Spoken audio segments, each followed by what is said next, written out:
trying to think of someone whose life has changed so completely in the last, say, five days. Like, for like, as Conor alluded to there, a guy with a lot of potential and played, some good games for Ireland, but like now he is a bona fide legend of Irish football forever. Even if they don't go to the World Cup, no one can change how we felt the last two matches, the last 4 or 5 days watching this team, the memories they've created. And maybe that sounds a little trite because they haven't qualified, but I don't think it is. Like, I think we all felt it. We all saw the reactions. And 5 days ago, he was a completely different person than he is right now. And that must be very overwhelming. I can see why it kind of touched him the way it did, but a lot of potential there now. Like, I think it's irrelevant, the fact that we're only in a playoff now.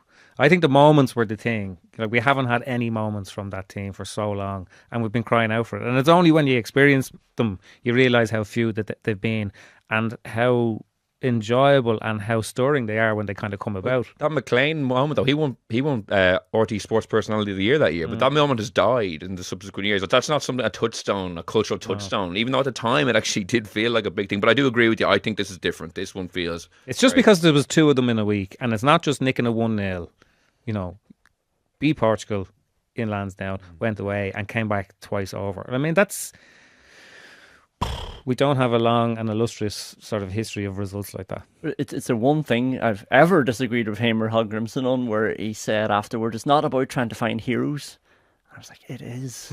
It is. Like that under-10 game in Galway. Like, Troy Parrott is all their heroes now. They're all flicking on to see that goal too. Everybody around the country, they're looking at Caoimhín Kelleher. They're looking at these moments of closing people down. They have these, cult heroes almost as well. Like that is how you bring people along. That's how you create these moments, these heroes, and that's what changes things. I still think worst case scenario, like Ireland end up as the unseeded team here and lose 2-0 away to Scotland or something like that.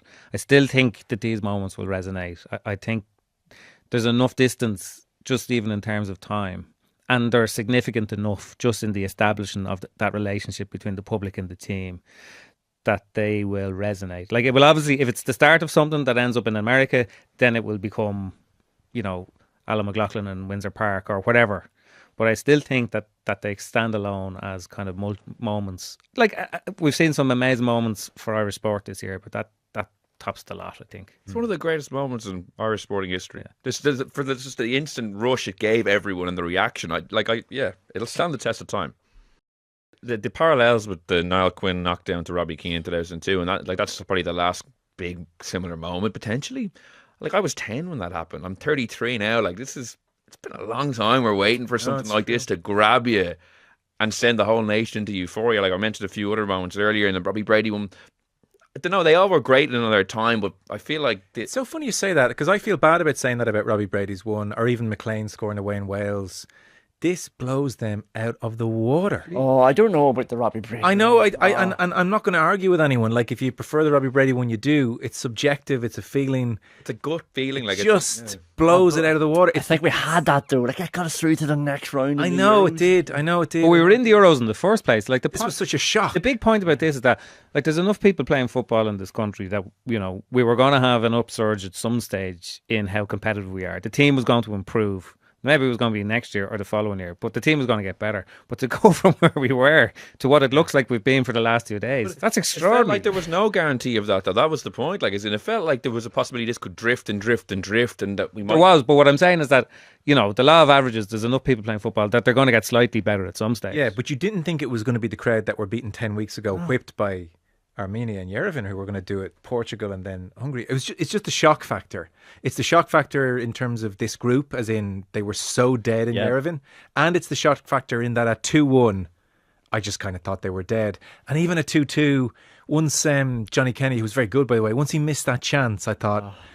So I was just watching the last 3-4 minutes play out in a sense of they gave it an unbelievable shot here. What a great effort, but no sense that it was going to happen. Yeah, big thing for the whole Irish football movement is, like, when we were kids, like, we had a football team and there was a team to support, and all those players, they were kind of your heroes. Yeah. And, like, it's funny talking to younger people now and all the cultural touchstones that we have, like, Italy 94 and Italia 90, they didn't have them. And there's obviously still good footballers in Ireland, but the only reason that they would be heroes or players to support or follow is what they do for their clubs. This is the first time any of them have actually done anything for the national team in a generation. What you mean? And that's what elevates them. Like, are there a bunch of kids who now are like, maybe I should support Ireland? Yeah. As opposed to big names and clubs. And they would have watched Ireland matches, but it'd be hard to support them if you came of age in like If you're 14, if you're 14, yeah.